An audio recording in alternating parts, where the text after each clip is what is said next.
Dear friends, imagine a young girl at the age of 18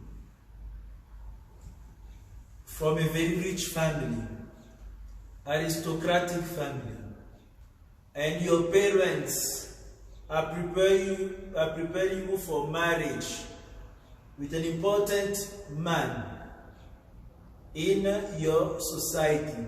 Imagine such a girl at the age of 18, leaving a family house, and now going to join the Friar Minors in Assisi, and deciding now to consecrate a life in poverty. Imagine such a person. This is the story of Saint Clare of Assisi. That she saw how Francis of Assisi had responded to Christ's call to follow him in radical poverty, and was giving a testimony that reminds us of the freshness of the gospel. She saw that and she said, this is the way I have to follow. So she left the family house with one of her friends, Bona, and then they joined Francis. And very interestingly, on the evening of Palm Sunday of the year 1211, so at that time the Clare of Assisi is 18 and Francis of Assisi is about 29, so both of them very young. So on that evening of Palm Sunday 1211, in the evening, the companions of Francis, they are holding torch because we do not have this type of light. And there is a symbolic ceremony. Francis of Assisi, holding the hair, or holding the hair of Clare, cuts the hair of Clare of Assisi. So and then Clare of Assisi puts on her a robe, a garment that reminds her that this is a life of penance. A rough robe, garment she puts on her, and this is the ceremony where she decides to follow Jesus. And she says, from now on, I am the spouse of Christ. You know, today we could have said, but what is wrong with these people? These very young people, Francis is 29, this one is 18, and with young people, and this is what they are doing. What are they doing? They came from very rich families. So why? It is because Clare of Assisi, and of course Francis of Assisi, they have discovered the treasure. They have found the treasure, and they decide to remain the treasure of their lives. And that treasure is Christ.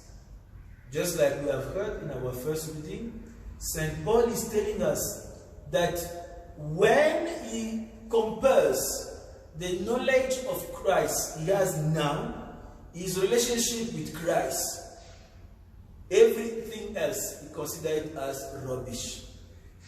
So the things of the past do no longer count for him, because he has met the treasure of his life, and now his life has meaning only to reflect the life of Christ, to reflect the resurrection of Christ, but also to reflect the life of Christ in his passion and death. So this is what St. Clare is giving us as a testimony today. So what we see with St. Clare is also what we see today. You know, when I was in Angola, I visited a Dominican, cloistered nuns of the Dominicans in the center of Angola. And what struck me was that these people were very young girls. They are there but with an extraordinary joy. And these are people who don't go out. They live cloistered. So actually I accompanied a priest who was going to deliver a lecture as kind of teacher, a formator in the house of formation.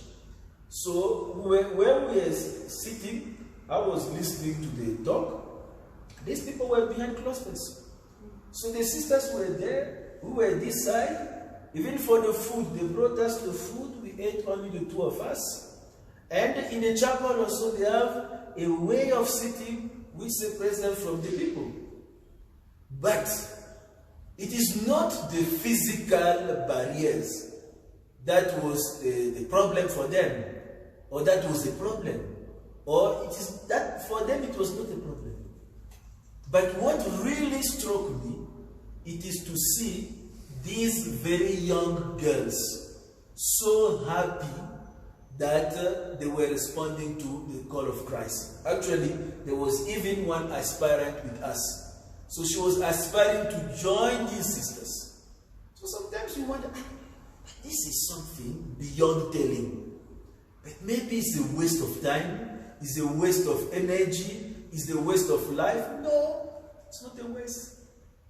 As Jesus is telling us in the gospel, when you leave everything, material, or when you leave your dear ones, your loved ones, and you attach yourself to his service, he's not going to abandon you. He's going to provide for you. You are going to find a family, the family of the disciples of Christ, the family of God, and there is also the promise of life eternal.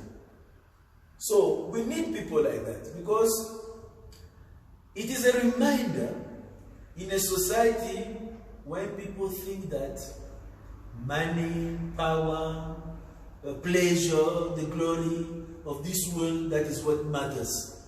It is a reminder that, dear friends, there is something much greater. The kingdom of God. There is someone who is much greater than everything, who is the true treasure of our lives, is God himself. But it's not through theories, but it's really through concrete human beings. That the sacrifice you see with your human eyes are a reminder these people have found a treasure. They have found a treasure, and the treasure is Christ. There is no other greater treasure in our lives than God himself, or than Christ, because Christ is God. So we need to be praying for people like that, to have people like that, because we are living in a society which is becoming increasingly secularized, and we need people who through their lives they remind us that there is something much more important, that we are destined to life eternal. This is the testimony of the people who have consecrated their lives, but this is also the testimony of someone like St. Clare, who joined a life of poverty at the age of 18. While actually, from a human point of view, there were many other things she could have done and could have enjoyed in this life. Another thing which I would like to share with you is spiritual friendship.